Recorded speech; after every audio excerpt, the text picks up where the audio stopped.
Le poste de maintenance des armes était censé être interdit aux civils, mais elle était là, en civil, en train de démonter un Barrett 050 avec une expertise qui prend des années à se développer.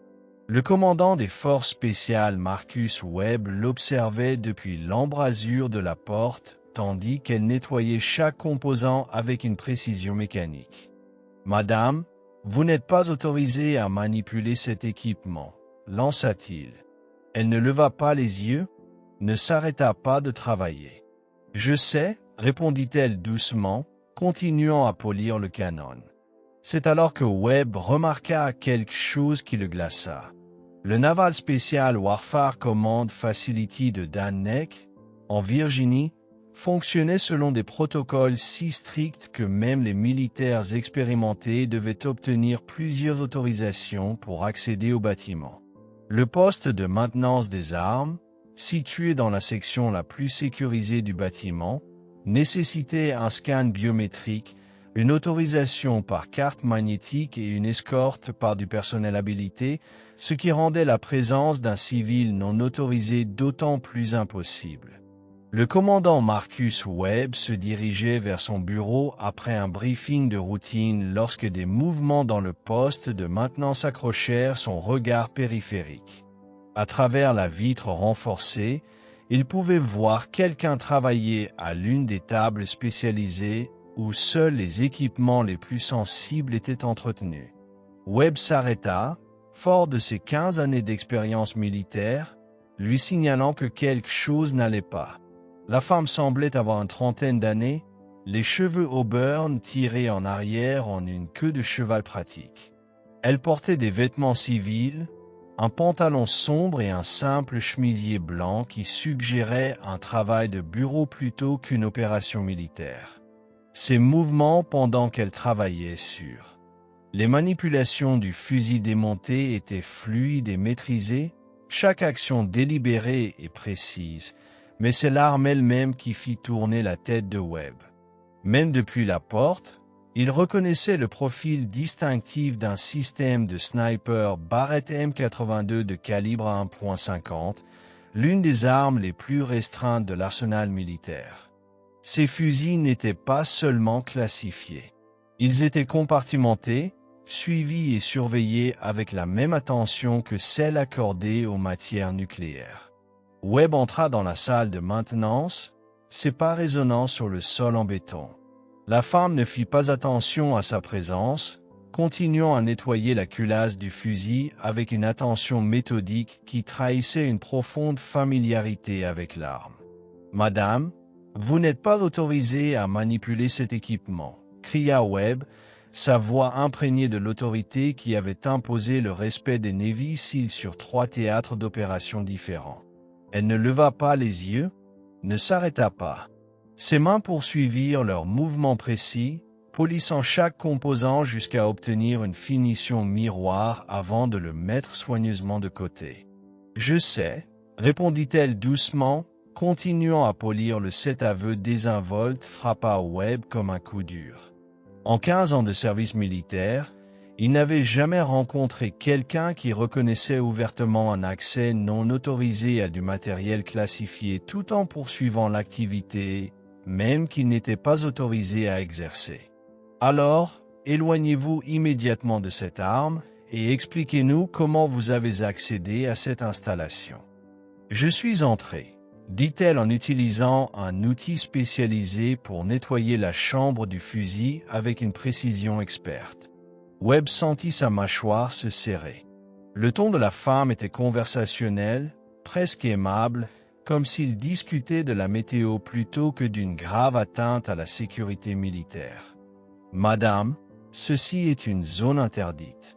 Cette arme requiert une habilitation de sécurité top secret et un accès SCI. » « Oui, » interrompit-elle, sans lever les yeux. « Information sensible compartimentée. Je connais les niveaux de classification. » Le fait qu'elle connaisse la terminologie des plus hauts niveaux d'habilitation de sécurité ne faisait que rendre la situation plus surréaliste.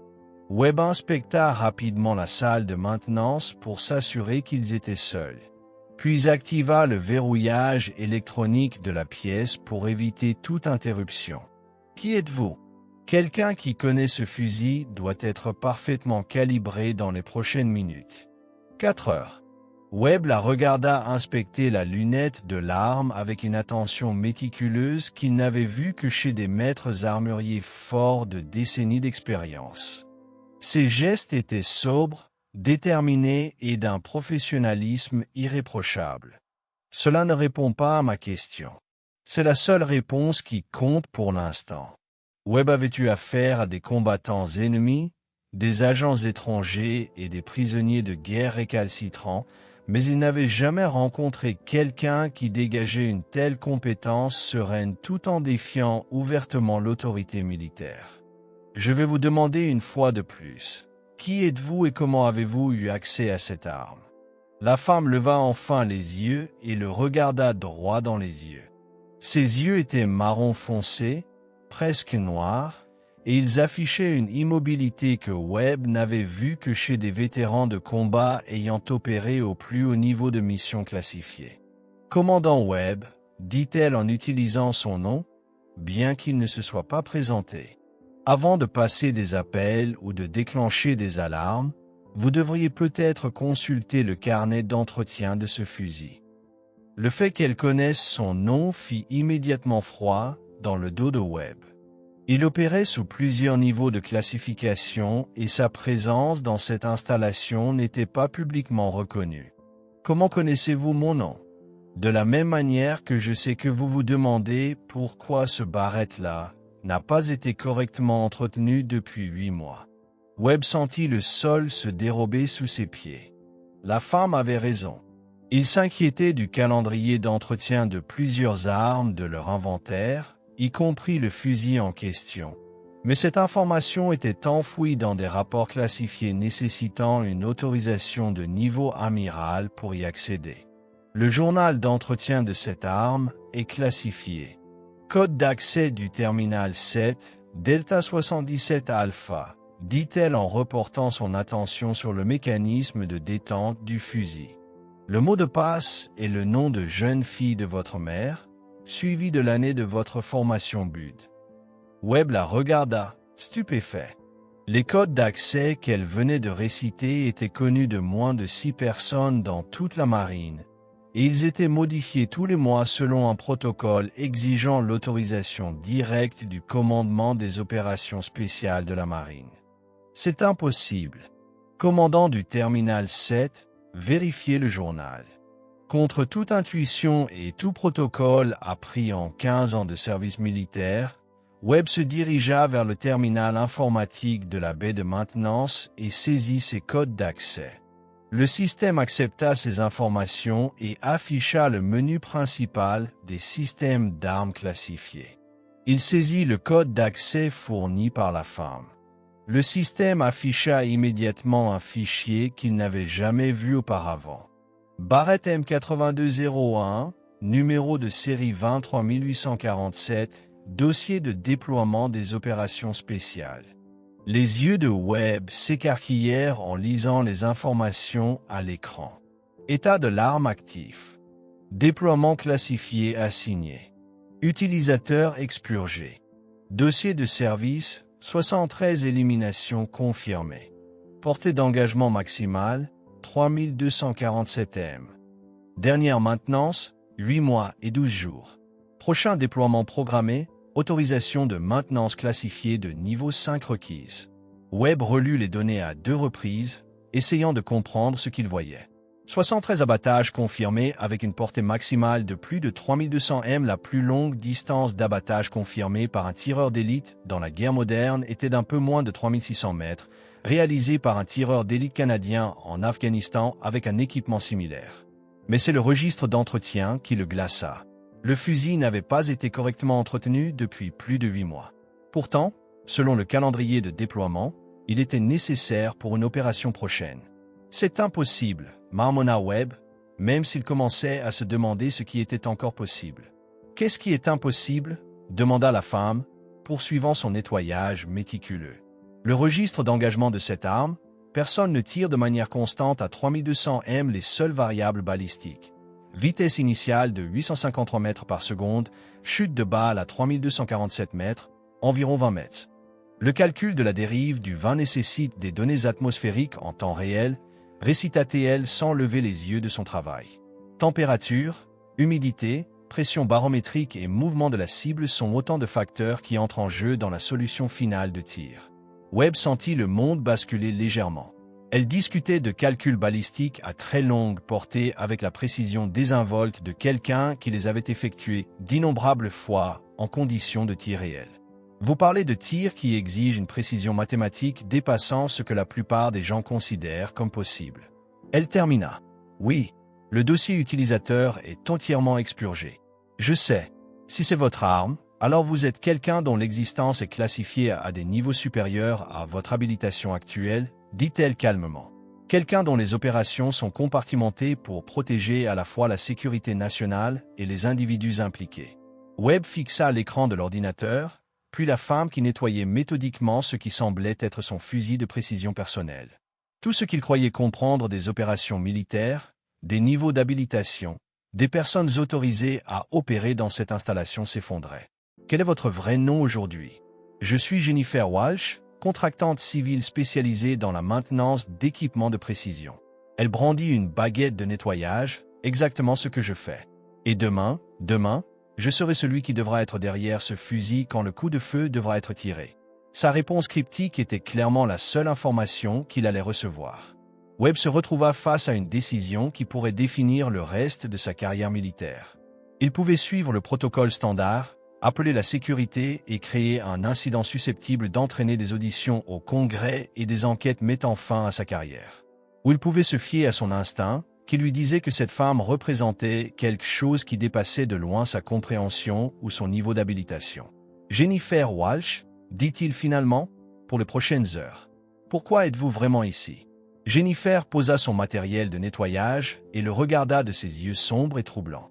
Parce que ce fusil doit être parfait pour une opération qui, officiellement, n'a pas lieu. Pour éliminer une menace qui, officiellement, n'existe pas. Quel genre d'opération?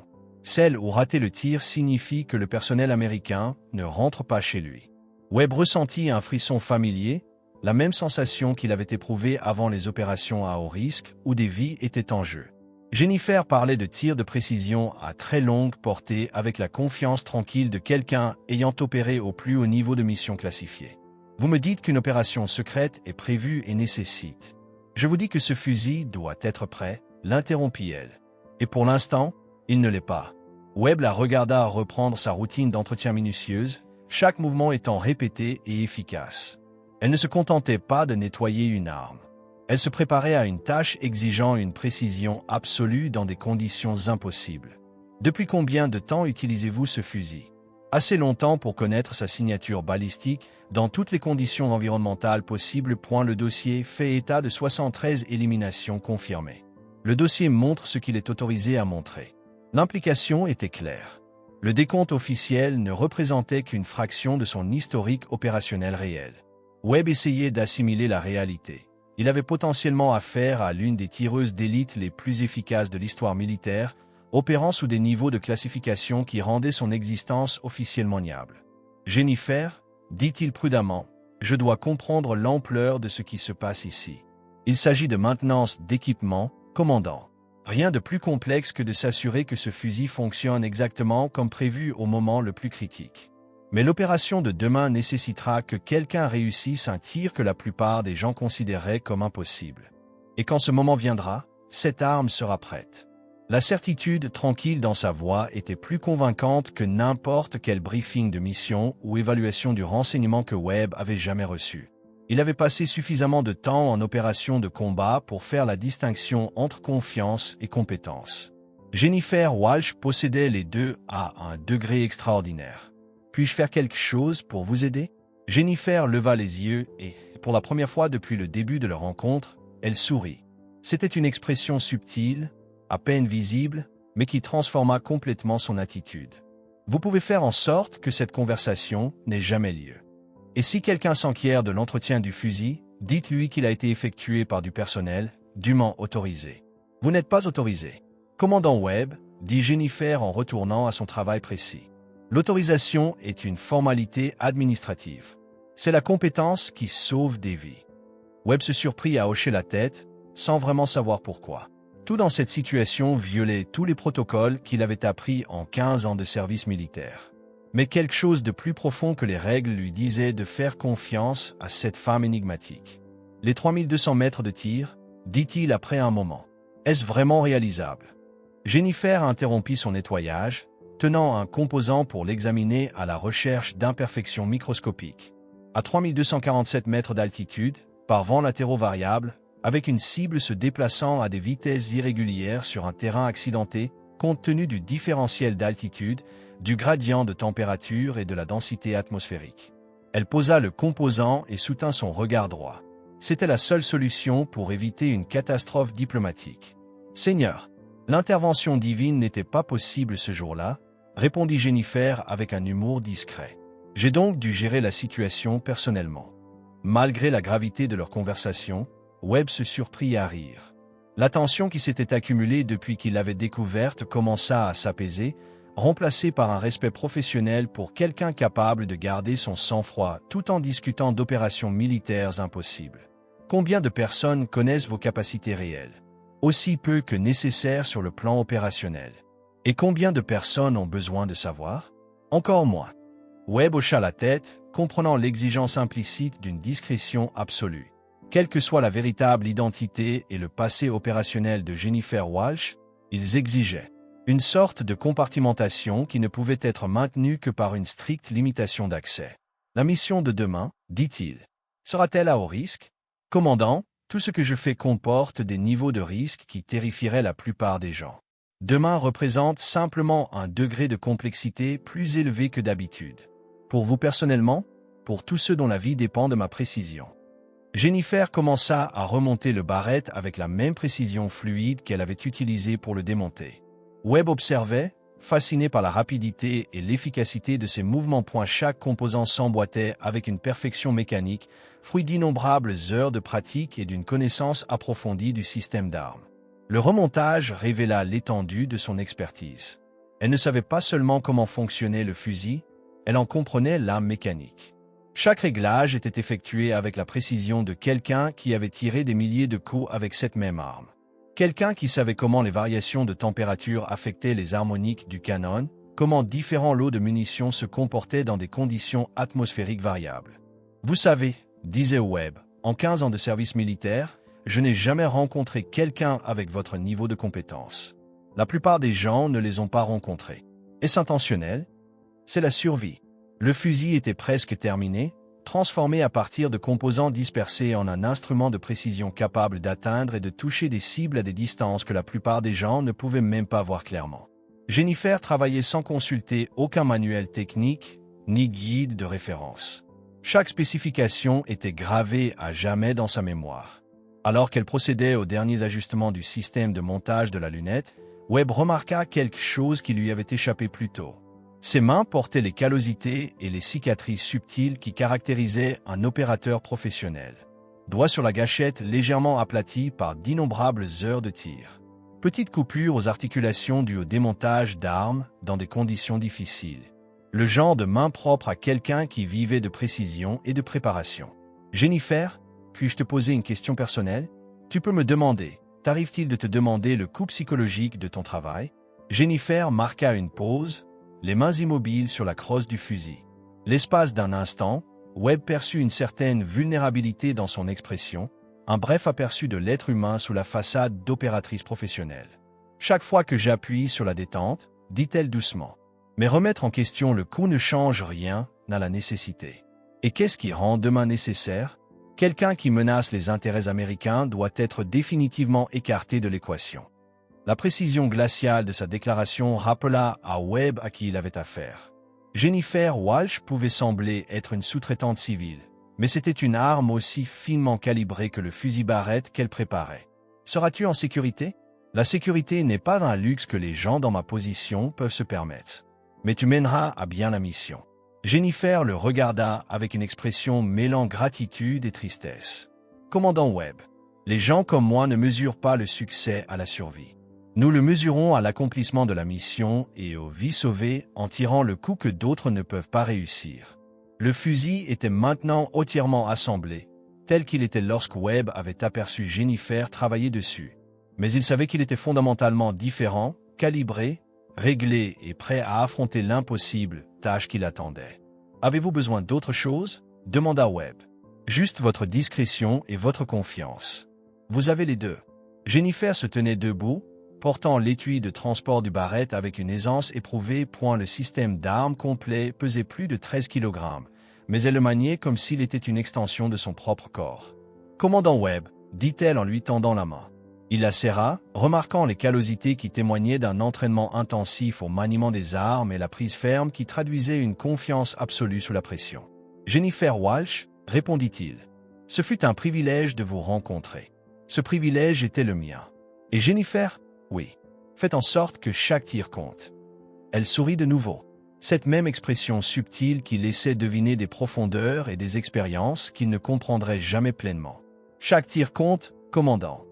Celui de demain compte simplement plus que la plupart. » Sur ces mots, elle se retourna et se dirigea vers la sortie du hangar de maintenance, avançant avec l'efficacité discrète de quelqu'un habitué à opérer dans l'ombre et les espaces secrets. Webb la regarda disparaître derrière le poste de contrôle de sécurité, le laissant seul avec des questions qui n'obtiendraient jamais de réponse officielle. Il retourna à l'ordinateur et examina une dernière fois le carnet de service du fusil. 73 éliminations confirmées. Portée d'engagement maximale 3247 M statistiques représentant les vies perdues et les missions accomplies par une personne dont l'existence était officiellement classée secrète. Webb fermait le dossier et lançait le protocole de sécurité qui effacerait tous les enregistrements d'accès à cette session. Quels que soient les projets de Jennifer Walsh pour le lendemain, quel que soit le tir impossible qu'elle pourrait devoir effectuer, cela se produirait sans aucun document officiel ni reconnaissance. Mais il s'en souviendrait. Il garderait le souvenir d'une femme qui entretenait un fusil comme un rituel sacré et parlait des tirs à 3200 mètres comme d'exigences opérationnelles de routine. 36 heures plus tard, International News rapporterait l'élimination d'une cible terroriste de haute valeur lors d'une attaque manquée contre du personnel diplomatique américain. Les reportages créditeraient les forces d'opération spéciales de la coalition et ne fourniraient aucun détail sur la façon dont l'élimination avait été réalisée à une distance impossible et dans des conditions impossibles. Webb regarderait les reportages et penserait à une femme nommée Jennifer Walsh, qui n'existait pas officiellement, portant un fusil jamais utilisé, effectuant des tirs défiant les probabilités mathématiques. Et il classerait cette rencontre parmi toutes les autres expériences compartimentées qui caractérisaient le service militaire au plus haut niveau de la sécurité nationale. Certains secrets méritaient d'être protégés. Certaines personnes méritaient d'être protégées, même si les protéger signifiait faire comme si elles n'avaient jamais existé. Dans le journal de maintenance officiel, l'entrée de ce jour-là indiquerait un entretien de routine effectué par du personnel autorisé. Aucun nom, aucun détail, aucune trace de la conversation qui avait fondamentalement altéré la compréhension de Webb des opérations invisibles menées pour la défense des intérêts américains. Jennifer Walsh rejoindrait les rangs des histoires de fantômes chuchotés parmi le personnel des opérations spéciales. Le sniper capable de tirs impossibles, qui apparaissait et disparaissait comme de la fumée, qui détenait des secrets à jamais inaccessibles. Et quelque part dans le monde, un fusil Barrett calibre 0,50 attendrait la prochaine fois qu'il faudrait intervenir et éliminer une menace à 3200 M car certains problèmes ne pouvaient être résolus que de très, très loin, par quelqu'un qui, officiellement, n'avait jamais été là. L'arme reposerait dans un entrepôt sécurisé, entretenu à la perfection, prête pour la prochaine mission impossible qui n'apparaîtrait jamais dans aucun registre officiel, menée par des opérateurs dont les noms étaient inscrits à l'encre classifiée sur des documents qui seraient détruits dès leur achèvement. Dans l'ombre de la sécurité nationale, certaines histoires n'auraient jamais dû être racontées et certains héros n'auraient jamais dû être connus. Merci d'avoir regardé. Aimez la vidéo et abonnez-vous pour découvrir d'autres histoires incroyables comme celle-ci.